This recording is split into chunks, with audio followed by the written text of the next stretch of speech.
जब जिंदगी बहुत संघर्ष में चल रही हो, बहुत दुख का जीवन चल रहा हो, बहुत कष्ट का जीवन चल रहा हो, बहुत कष्टमय जीवन चल रहा हो, तब शमी के 5 पत्ते, शमी के 5 पत्ते एक दुर्वा के साथ एक अक्षत चावल का एक दाना, वो भी हल्दी में भिंगोया हुआ हो या केसर में भिंगोया हुआ हो। शमी पत्र 5, एक दुर्वा, एक चावल का दाना, जो दिल से हृदय से बेलपत्री के वृक्ष के नीचे पार्थिव लिंग का निर्माण कर कर मट्टी का शिवलिंग बनाकर प्रदोष काल में, मतलब शाम के समय पर शिवलिंग बनाकर उस पे जल चढ़ाकर, जो ये 5 शमी का पत्र, एक दुर्वा और एक चावल का दाना, अपनी कामना कर कर जो दुख चल रहा है बाबा से विनय कर कर एक एक पत्ता जब समर्पित कर दे, फिर एक दुर्वा समर्पित कर दे, फिर एक चावल का दाना समर्पित कर दे और बाबा का वहीं पर पुनः विसर्जन कर दे, 3 महीना तो जाने दो, 15 दिन के अंदर वो दुख कटता जरूर है, चाहे कोई भी दुख, किसी भी तरह का दुख क्यों न। एक बेलपत्र के वृक्ष की परिक्रमा करने वाले को हजारों अश्वमेध यज्ञ का फल प्राप्त हो जाता है, हजारों अश्वमेध यज्ञ का फल प्राप्त हो जाता है। उसी तरह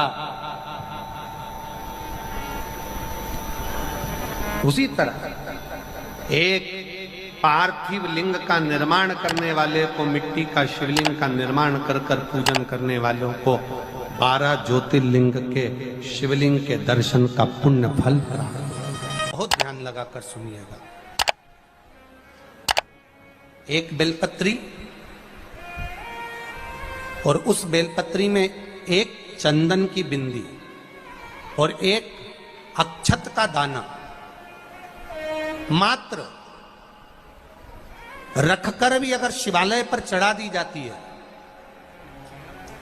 एक बेलपत्री, एक चंदन का बिंदी, और चंदन फिर निवेदन करेंगे आज के जमाने में तुम लोग सब घिसा घिसाया, पड़ा पड़ाया, डब्बी का सामान ले लेकर, वो नहीं, चंदन की मुठिया रखो, थोड़ा सा भी घिसो, जरा सा भी घिसो, उसकी एक बिंदी और एक चावल का दाना जब हम भगवान देवादिदेव महादेव को समर्पित करते हैं, अपनी कामना कर कर समर्पित करते हैं, तो निश्चितता है, महापुराण की कथा कहती है, शंकर भगवान उसका फल शीघ्र प्रदान कर देते हैं। भले आपने कुछ करा ना करा, उसका फल तुम्हें मिल जाए। में जाना, लोटा भरकर जल समर्पित करना, और कभी तुम्हारे जीवन में अगर तुमको लग रहा है कि मैं दुखों से पीछा छूट ही नहीं रहा, तब उस जगह पर बेलपत्री के मध्य भाग में पीला चंदन, ये जो पत्ती है और ये 2 पत्ती हैं, ये बड़ी पत्ती और ये बीच की जो 2 पत्ती हैं, इसके बीच में जो डंडी का भाग रहता है, जो बीच में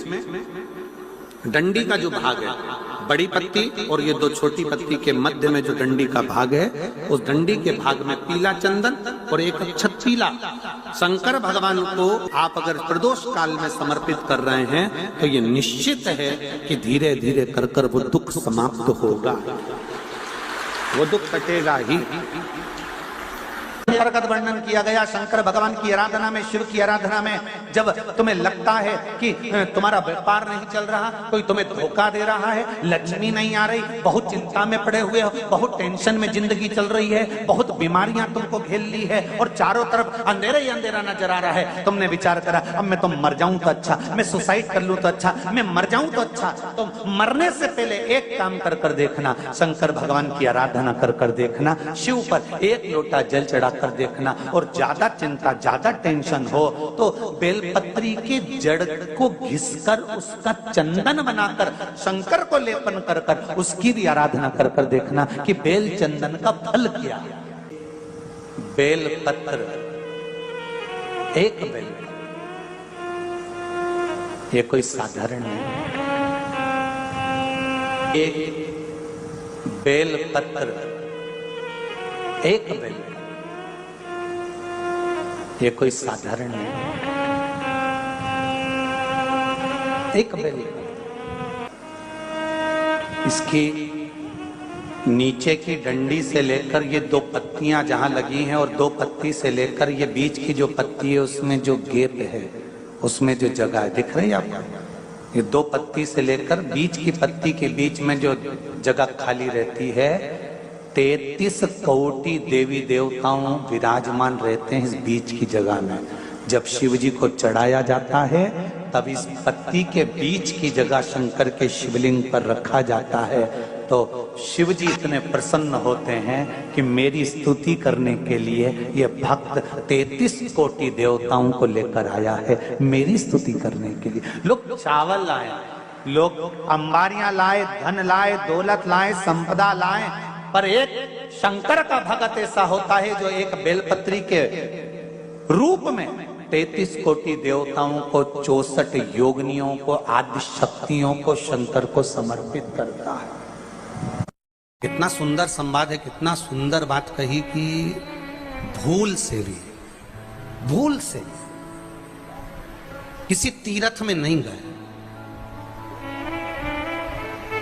कहीं हमने गौदान नहीं करा, कहीं हम किसी तीर्थ में नहीं गए, हमने कहीं गौदान नहीं करा, हमने कहीं ब्राह्मण भोजन नहीं कराया, हम कहीं गंगा यमुना कावेरी सरस्वती नर्मदा छिपरा पुण्यवान नदी में हम स्नान नहीं कर पाए। शिव महापुराण की कथा कहती है भूलवश भी अगर पिपलेश्वर या बटकेश्वर किसी शिवालय पर भूल से भी अगर एक लोटा जल चढ़ जाता है तो देव अधिदेव महादेव सारे तीर्थों का फल अपने आप प्रदान कर देते हैं। भूल से भी चढ़,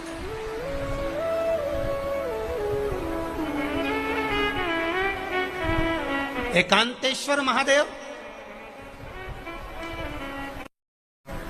किसी तीर्थ में नहीं गए, कहीं हमने गौदान नहीं करा, कहीं हम किसी तीर्थ में नहीं गए, हमने कहीं गौदान नहीं करा, हमने कहीं ब्राह्मण भोजन नहीं कराया, हम कहीं गंगा यमुना कावेरी सरस्वती नर्मदा छिपरा पुण्यवान नदी में हम स्नान नहीं कर पाए। शिव महापुराण की कथा कहती है भूलवश भी अगर पिपलेश्वर या बटकेश्वर किसी शिवालय पर भूल से भी अगर एक लोटा जल चढ़ जाता है तो देव अधिदेव महादेव सारे तीर्थों का फल अपने आप प्रदान कर देते हैं। भूल से भी चढ़,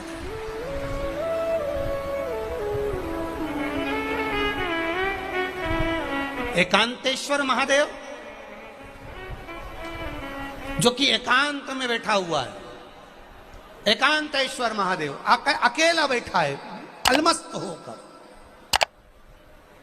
आप जा रहे हो गाड़ी लेकर, आप 4 व्हीलर गाड़ी में जा रहे हो, ट्रैक्टर में जा रहे हो, ट्राली में बैठकर जा रहे हो, क्रूजर में बैठकर जा रहे हो, 2 व्हीलर गाड़ी में बैठकर जा रहे हो और एकांतेश्वर महादेव का मंदिर दिख गया, कोई एकांत में, भले उसका नाम नहीं मालूम तुमको कि कौन सा महादेव, पर अकेला बैठा है जंगल में, वृक्ष की छांव में, एक ओटले पर, कोई दीवार नहीं, कोई जाली नहीं, कोई गेट नहीं, कुछ भी नहीं। शिव मंदिर में जाकर एक लोटा जल समर्पित करती थी और शास्त्र कहता है कि शंकर के मंदिर में अगर एक लोटा जल कोई एक परिवार का व्यक्ति भी समर्पित कर रहा है तो समझ लेना कि वो अपनी 71 पीढ़ी को पार लगा रहा है। वो अकेला नहीं, 71 पीढ़ी को पार लगा रहा है। शिव महापुराण की कथा कहती है जब बच्चा गर्भ में आता है, माता के गर्भ में जब संतान आती है और माता के गर्भ में जब संतान रहती है, उस 9 महीने में स्त्री नारी अगर कहीं शंकर के मंदिर के सामने से निकल जाए या शिवालय का जल स्त्री को मिला हो या शंकर भगवान का कोई प्रसाद या शंकर भगवान का कोई नाम जाप या शंकर भगवान का कोई मंत्र जाप उस स्त्री के कानों में पहुंच जाए तो जो गर्भ में बच्चा होता है वो बच्चा शंकर की कथा तक या शिवालय तक उसको बिना बोले ही वो अपने आप चला ही जाता है, पहुंच ही जाता है। उस गर्भ में रहने वाले बच्चे को भगवान शंकर के मंदिर के सामने से भी कोई गर्भवती स्त्री निकल कर चली जाती है तो उसका भी फल उसको प्राप्त हो जाता है। उसका भी फल उसको प्राप्त हो जाता है। और वो फल साधारण नहीं होता। क्यों? बेलपत्री को जब भी चढ़ाया जाता है तो पीछे की डंडी पकड़कर नहीं चढ़ाया जाता। बेलपत्री को चढ़ाने के लिए मध्य भाग को, जैसे यह बेलपत्र होता है तो इसका मध्य की जो डंडी होती है, मध्य भाग होता है बेलपत्री का, तब मध्य भाग को पकड़कर हम भगवान शंकर को बेलपत्र समर्पित करते हैं। कोई भी बेलपत्र ऐसे नहीं चढ़ाता कि डंडी पकड़ के चढ़ा दिया, फिर पीछे की डंडी पकड़ के चढ़ा दिया, फिर पीछे की डंडी पकड़ के चढ़ा दिया, फिर डंडी पकड़ा, फिर चढ़ा दिया ना। मेरे देवादिदेव महादेव को जब भी बेलपत्र चढ़ाया जाता है तो मध्य भाग, पीछे की डंडी पकड़कर नहीं, मध्य भाग से भगवान शंकर को बेलपत्र समर्पित किया जाता है। मध्य भाग से जब भी पकड़ेंगे तो मध्य भाग को पकड़कर बेलपत्र समर्पित करेंगे। क्यों?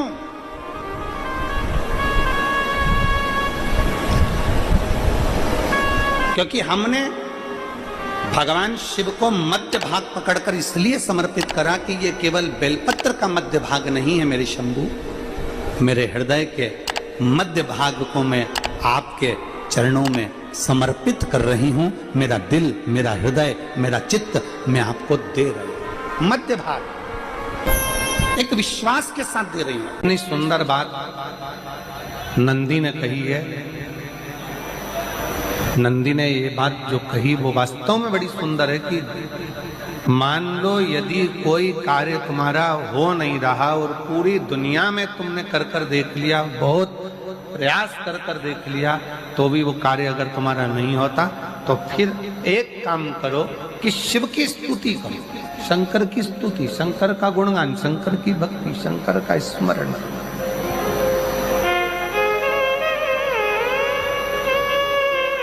फिर शिव की स्तुति करिए, शंकर से विनय करिए, शंकर से निवेदन करिए, शंकर का गुणगान करिए।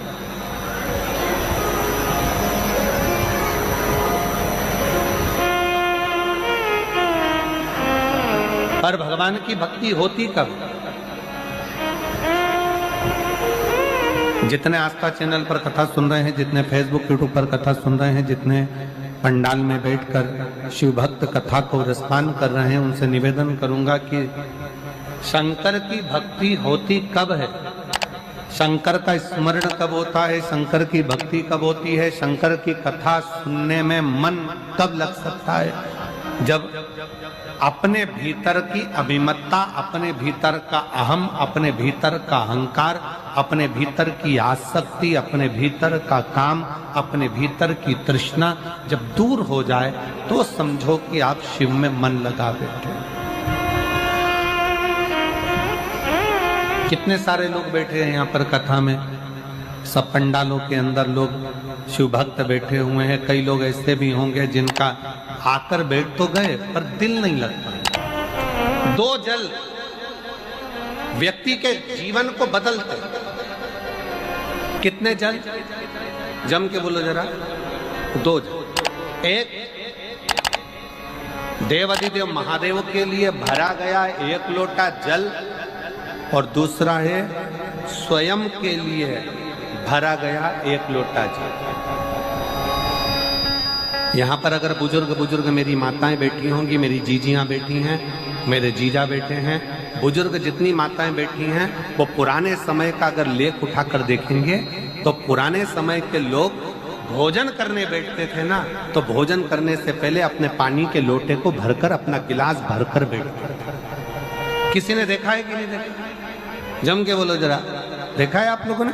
पुराने समय के लोग जब भोजन करने बैठते थे, पुराने समय के लोग जब भोजन करने बैठते थे तो अपना पानी का गिलास, अपना पानी का लोटा पहले भरकर आसन लग जाता था। बहू आसन लगा देती थी, बहू खाना बना देती थी, घर की पत्नी खाना बना देती थी, भोजन बना देती थी, घर के लोग भोजन दे देते थे। थाली कोई भी लगा कर ला कर दे, थाली कोई सजा कर ला कर दे, पर घर का जो व्यक्ति खाना खाने बैठता था, भोजन करने बैठता था, वो अपना पानी स्वयं भर कर बैठता था।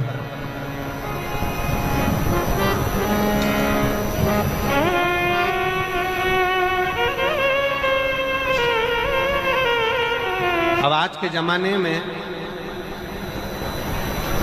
दुनिया के लोग कहते हैं मैं दुकान चला रहा हूं, दुनिया के लोग कहते हैं मैं घर चला रहा हूं, दुनिया के लोग कहते हैं मैं ये कर रहा हूं। तुम अपना खुद का पानी भरकर तो बैठ नहीं रहे और कह रहे हो कि घर चला रहा हूं। स्वयं का एक गिलास पानी व्यक्ति नहीं भर पा रहा। कितना सुंदर कहा है महाराज जी। बहुत सावधानी से सुनिएगा। दो जगह का जल व्यक्ति के जीवन को बदल देता है। एक शिव के लिए भरा गया जल और दूसरा स्वयं के लिए भरा गया जल। स्वयं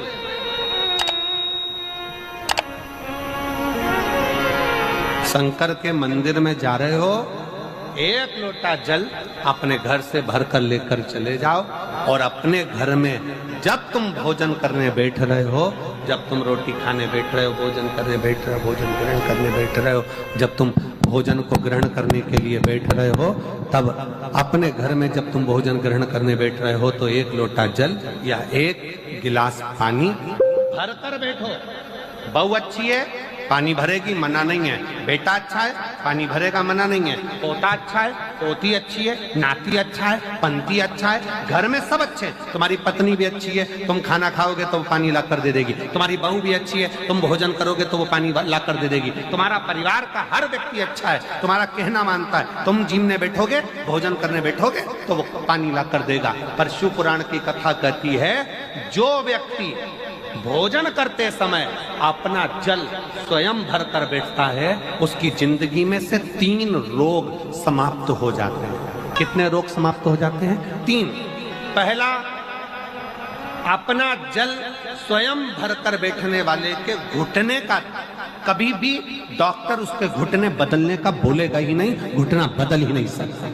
स्वयं का जल भरकर बैठे। दूसरे नंबर पर, जिसकी रीढ़ की हड्डी में कमर से लेकर कंधे तक जिसकी हड्डी में दर्द होता हो, या जो सुबह सुबह सोकर उठता हो और उसके कंधे दुखते हो या पीठ दुखती हो। दूसरे नंबर का रीढ़ की हड्डी का दर्द। और तीसरे नंबर का, डॉक्टर को दवाई खा खा कर परेशान हो गए और आधा सिर का रोग, भुकुटी, ये भौएं दुखती हो, सिर दुखता हो, ये कान के पास का दर्द होता हो, तो अपना भोजन करते समय अपना पानी स्वयं भर कर बैठो।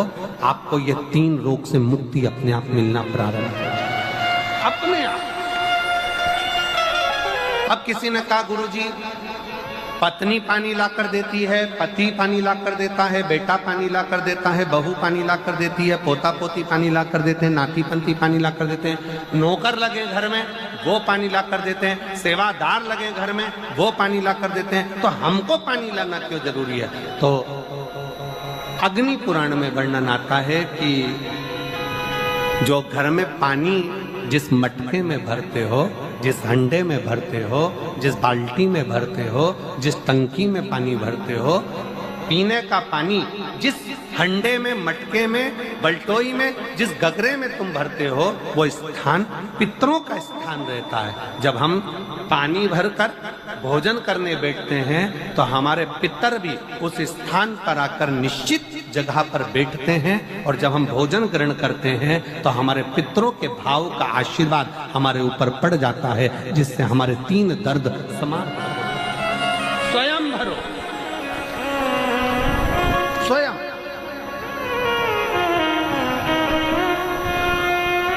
अब आज का जमाना इतना विचित्र है कि नौकर चाकर, परिवार, घर इतना बड़ा हो गया। आज के जमाने में कोई सोफे पे से उठना पसंद नहीं करता, वहीं से आवाज लगा देते हैं, ला मेरा भोजन लगा दे, रोटी लाओ। रोटी आई तो मालूम पड़ा पानी ला कर रखा बहू ने। वो बहू ला देगी, बहुत अच्छी, बहू बेकार नहीं है, बहुत अच्छी, बेटी बहुत अच्छी है, ला देगी पानी, भोजन भी लाएगी, पानी भी लाएगी, सब कुछ लाएगी। पर पहला फर्ज अपना है, जब तक शरीर चले, पांव चले, हाथ पैर चले,